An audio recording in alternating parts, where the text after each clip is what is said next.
Constitution, then food safety is indeed not just a fundamental right that is guaranteed by our Constitution to all Kenyans, but a necessity, Honorable Speaker. That is why, being a food-related bill, we also involve the Committee on Health, because a lot to do with food safety relates to how food is grown. That is a matter that is to be looked at by the Committee on Agriculture, the harvesting, processing, transportation, retailing, distribution, storage, how you prepare that food for consumption, Honorable Speaker. And the Committee on Health had invaluable input in the both committees' report as to how you will prepare food in a way that you safeguard its safety and ensure that it's food that is fit for human consumption, Honorable Speaker. And not just food that is safe for human consumption, but also feeds that are safe for animal consumption or for our livestock, Honorable Speaker. And the same livestock, Honorable Speaker, also produces food in terms of meat or milk that will then be consumed by human beings.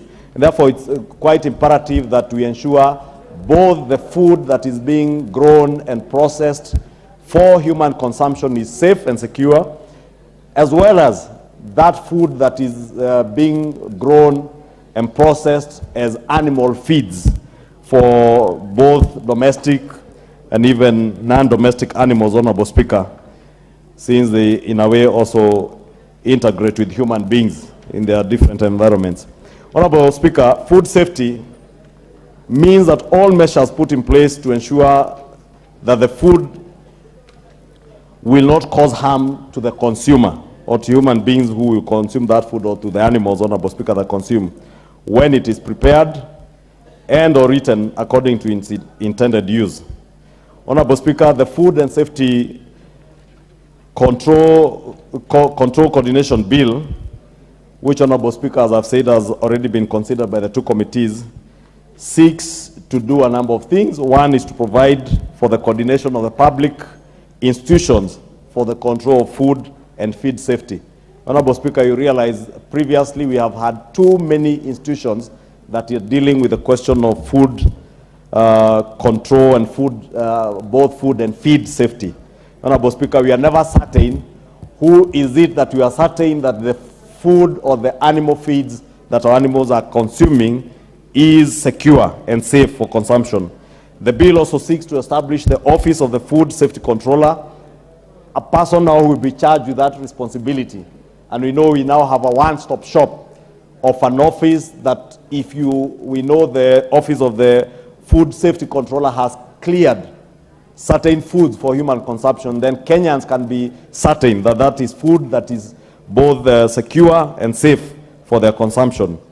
The bill also provides for the role of the county governments in food and feed safety, because, Honorable Speaker, you do realize a lot of changes since the 2010 Constitution came in with certain functions, many in the agricultural sector other than policy formulation, Honorable Speaker, both in the agricultural and health sectors. A lot of the other work is designated under Schedule 4 of the Constitution to our county governments. And therefore, we seek in this bill to provide for the role that county governments will play in ensuring that how farmers produce food, how they transport their food, how processors of food process their food, and even how it is packaged, Honorable Speaker, that these food and also animal feeds are safe and secure for production. Honorable Speaker, the bill further seeks to ensure that there is supply of safe food and safe feed to consumers. And this being a critical function of both the national and county governments in fulfillment of consumer protection rights, Honorable Speaker, we have therefore ensured that within this bill there are modalities in which both the county governments and the national governments will coordinate through the Office of the Food and Feed Safety Controller, and the roles that have been designated under this bill or act, whenever it's passed, Honorable Speaker, to ensure that both levels of government play their role in ensuring that consumers in this country, and indeed even outside the country, for food and feed items that will be exported out of Kenya are fit for consumption, and therefore consumer interests and consumer rights are protected. Honorable Speaker, the bill also seeks to ensure that food is safely produced as I said, also distributed, marketed, and prepared for human consumption from the farm to consumption. Clause 3 of this bill, Honorable Speaker, outlines the objectives, I've said, which are as follows. 1, to effectively coordinate the performance of the functions of the competent authorities and enhance accountability in the implementation of official control. Honorable Speaker, as members may be aware, this bill shall apply to every competent authority and every person conducting food business or feeds business. The guiding principles provided for in Clause 5 for the implementation of this bill shall be as follows. 1, Honorable Speaker, is the protection of human life and health. As I said, Honorable Speaker, right from food production all the way to consumption, through processing, through its marketing, we must ensure that we protect both human life and health. 2 is the protection of consumer interests in the conduct of food business and feed business. Honorable Speaker, in this country, in the past we have seen, especially feed manufacturers, Honorable Speaker, who produce animal feeds for consumption by animals that will then either be consumed as livestock, as meat, or milk, Honorable Speaker. Others, like our poultry farmers, are consuming animal feeds that have been produced, 1, under very unhygienic conditions, 2, in environments where even the feed is exposed to elements that are harmful to the human body. And Honorable Speaker, the Honorable Dr. Nyikal, who has served as the Director of Public Health, will tell you there is a huge bearing in relation to the prevalence of certain non-communicable diseases and the feed that our animals feed on, and consequently human beings consume those animals, be it in poultry, be it milk, or be it beef or pork, Honorable Speaker. And there are indeed, there is scientific evidence that there are certain diseases that have been transmitted to human beings as a result of consumption of food that came from animals that have consumed feeds that were not safely produced or that were not fit for consumption by human beings, and therefore should never have been consumed by animals that will then become food to human beings. 3, Honorable Speaker, it seeks to the promotion of the use of scientific-based risk analysis. Honorable Speaker, this is very important because, as I was saying in my earlier statement there, without any scientific-based risk analysis, all manufacturers of animal feeds, for instance, Honorable Speaker, or even human food, have no basis of determining what ingredients they put in the feeds that they are producing. Honorable Speaker, you will find people who are buying feed nutrients and importing them from other countries. In some instances, Honorable Speaker, we have seen instances where people import nutrients that are banned in their home countries, and they are then utilized to produce animal feeds here, and they consequently become harmful to our health. No wonder, Honorable Speaker, the prevalence of certain cancers. And again, Dr. Nyikal will bear me witness that there are indeed certain cancers. And I think the Committee on Health did also note that during their deliberations, that there are certain cancers whose prevalence, in a way, can be connected to the kind of feeds that are fed to animals, and then human beings consume products from those animals. Therefore, with the promotion and use of scientific-based risk analysis, we shall therefore be in a position where our country will be able to use scientific-based risk analysis to determine whether certain nutrients are useful to our human bodies and our animals, and whether they are safe for both animal and human consumption. 4, Honorable Speaker, is the promotion of food safety and feed safety, which I don't need to overemphasize. The 5th, Honorable Speaker, is the promotion of fair trade practices in the conduct of food business and feed business. Honorable Speaker, as I mentioned, the largest culprits, Honorable Speaker, are the producers of animal feeds, our livestock feed producers. And the Honorable Agnes Pareyo will tell you, because she comes from a livestock rearing community in Narok North. and the entire of Narok County, that very innocent pastoralist farmers are made to buy feeds that are produced by business people who are engaging in very unfair trade practices, Honorable Speaker.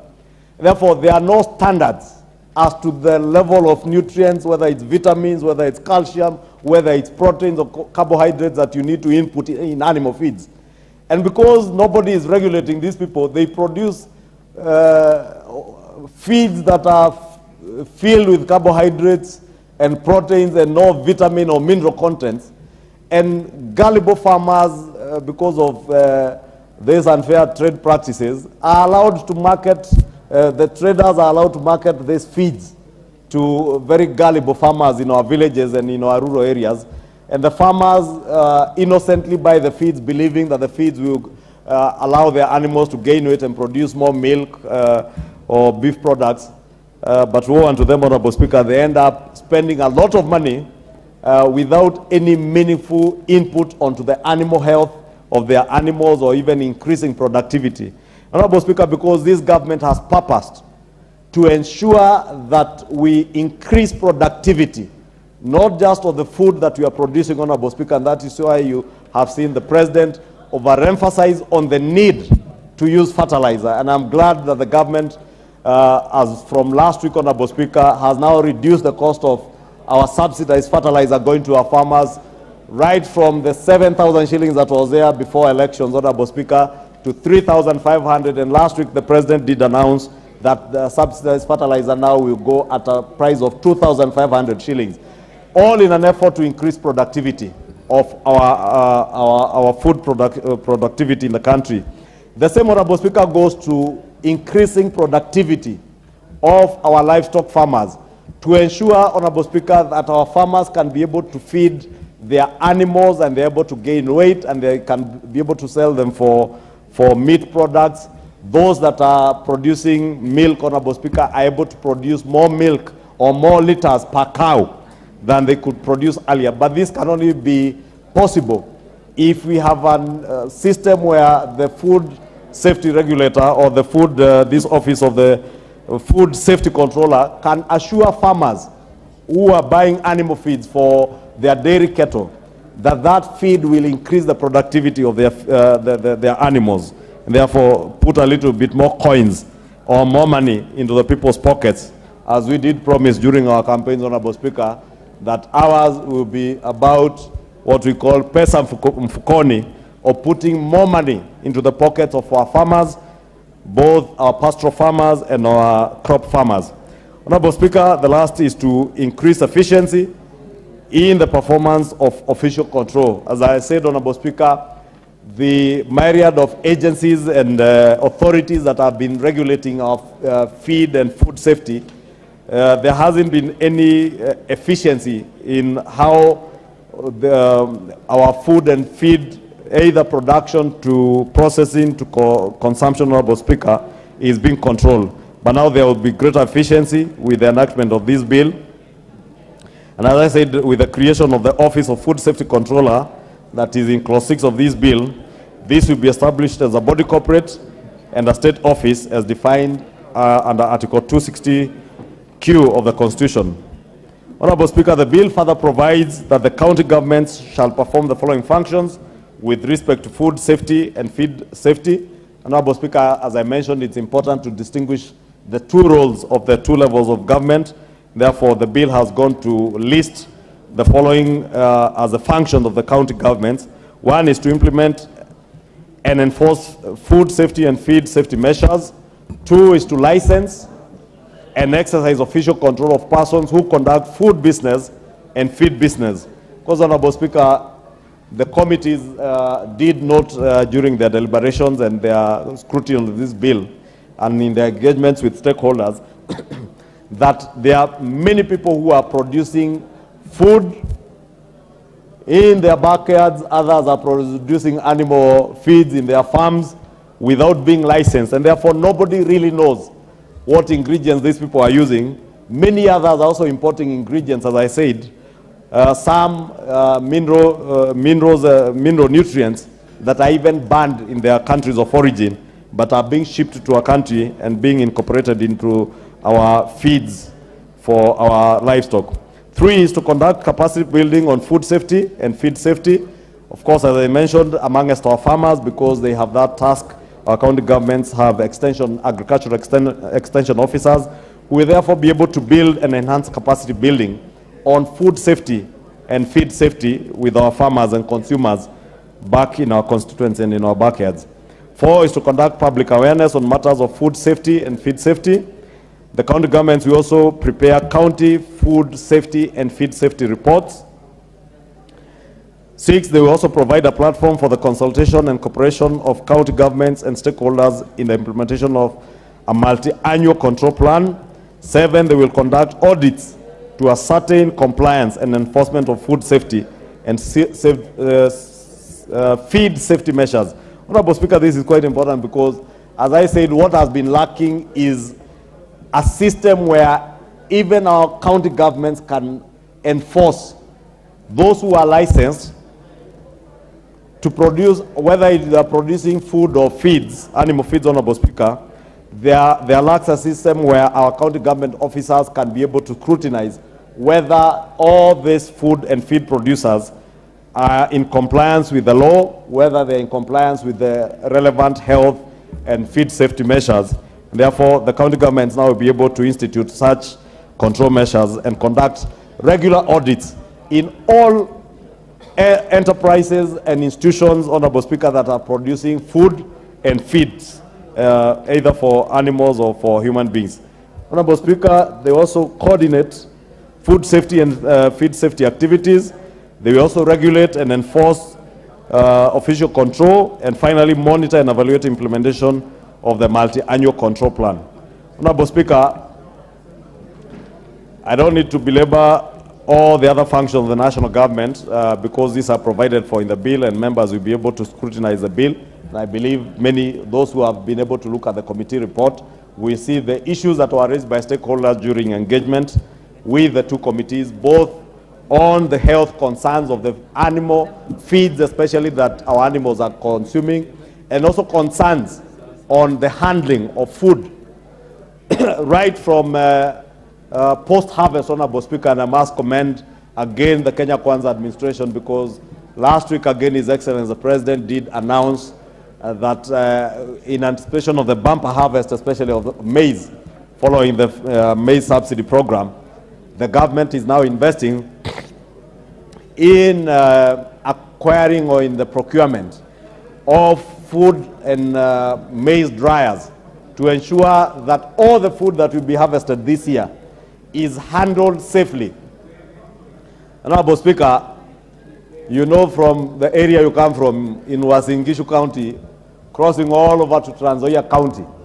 And indeed, last week, Honorable Speaker, even as I traversed Nyeri County, I noticed in Narumoro, in Kieni constituency, and I'm happy Honorable Shieni Wairaina is here. I saw farmers who had spread their maize by roadsides to dry their maize, Honorable Speaker. And these are some of the issues that this bill will be speaking to ensure that farmers are not drying their maize out in the sun by the roadsides. Because, Honorable Speaker, when you do that, you expose the maize and other crops that we dry using those traditional drying methods to other elements like lead that is coming from the vehicle exhaust systems. That lead gets embedded onto the maize, and in a way, Honorable Speaker, it ends up in being harmful to our bodies. Therefore, Honorable Speaker, we must commend the government that now government is taking measures to ensure that when farmers produce maize, they will be able to dry their maize in an environment that is safe, in an environment that will be healthy, and an environment where Kenyans will be assured that the end product of that maize packet, maize flour packet that they get from their local supermarket is maize flour that has been grown or produced, transported, dried, processed in a very safe environment, Honorable Speaker, and therefore very safe for human consumption. Honorable Speaker, let me not belabor much because I had the hard task of choosing who to second this bill since it was processed by 2 committees. But the Honorable Pukose prevailed on me that this is more to do with health, that we are talking about health safety. Therefore, he did request that he seconds, and I want to beg that he seconds, but also beg your indulgence, Honorable Speaker, that you allow the Chair, Agriculture, to also contribute to this bill, because he is one of the very major stakeholders. With that, I beg to move. And to second.